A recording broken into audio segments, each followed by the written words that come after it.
paikan toimintakyky eli rohkeus plus 1A kohtuullinen. Eli se toimii tosi järkevästi. Joo. Eikä sitä kauheasti pelota.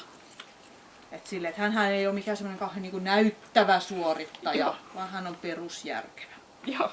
Sanotaanko, tämä kuvaa hän hyvin.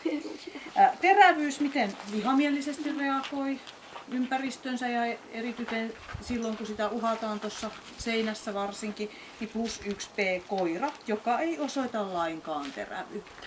Okei. Että hänellä ei ole tarvetta asettua silloin kun hän on itsekseen niin kuin mitenkään vihamielisesti suhtautumaan, vaikka vähän hölmöt ihmiset heiluu ja huutaa ja ihan katsovaa sitä, että voi ei.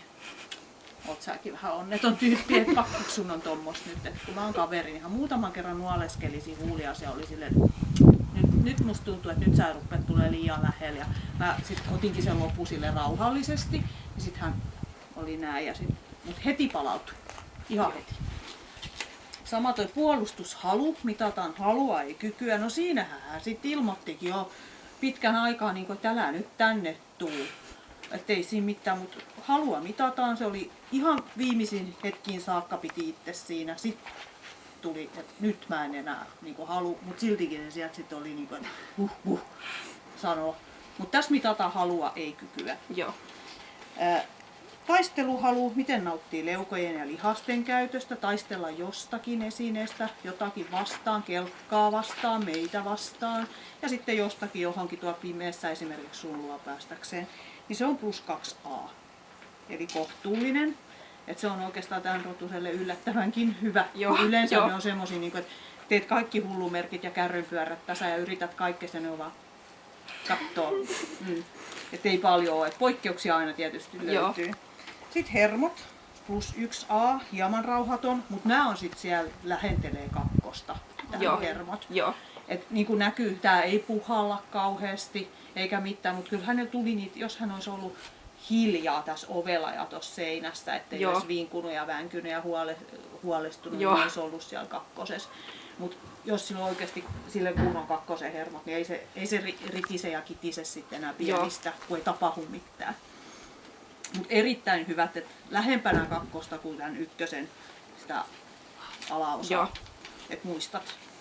Ja temperamentti, eli keskittymiskyky, huomiokyky, sopeutumiskyky, se on plus 2, kohtuullisen vilkas. Et hän on semmoinen tyyppi, että hän kyllä huomaa ja näkee kaiken ihan oikea-aikaisesti, mutta hän harkitsee, pitääkö tuolle asialle jotakin tehdä.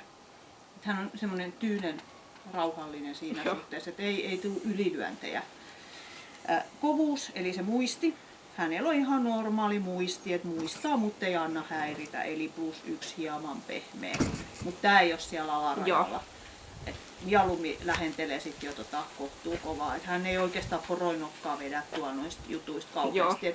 Joissain kohdissa ihan vähän näkyisi, että niinku, muutama semmoinen pienehkö sivuaskel ja sille lipasi, että huolestui, että muisti, mutta ei pahasti. Et se ei järkytä hänen maailmaansa. Ja luoksepäästävyys plus 3, hyvän tahtoinen luoksepäästävä avoin joka tilanteessa. Et siinä ei ole mitään semmoista, että tarvitsisi miettiä. Ja laukausvarma. Pluspiste on 157, verotuksia ei tehty, eli 157 jää ja hyväksytty. Aika hyvät pisteet tällaisessa. On kyllä hieno koira. Joo, miten kiva koira. Siis on. Ja niin kuin näkyy, että tossakin se pystyy olemaan tosi rauhas. Mä sanoinkin hänelle, että nämä hermot on täällä aika lähellä kakkosta. Niin kuin näkyy, ei se puhalla. Et sillä on tosi hyvät hermot jo. Et siinä ei ole mitään. Hän voisi, just tuossa puheltiin, että hän voisi olla kauhean kiva emokoira, kun hän on niin cool. Joo, harmi vaan kun on vähän terveysvikaa, niin. Niin. Mut sisko on kuulemma ihan mahtava äitikoira. Niin, varmaan. Mut tosi mukava tyyppi oli. Moi, ole hyvä, kiitos. Nyt voi lähteä.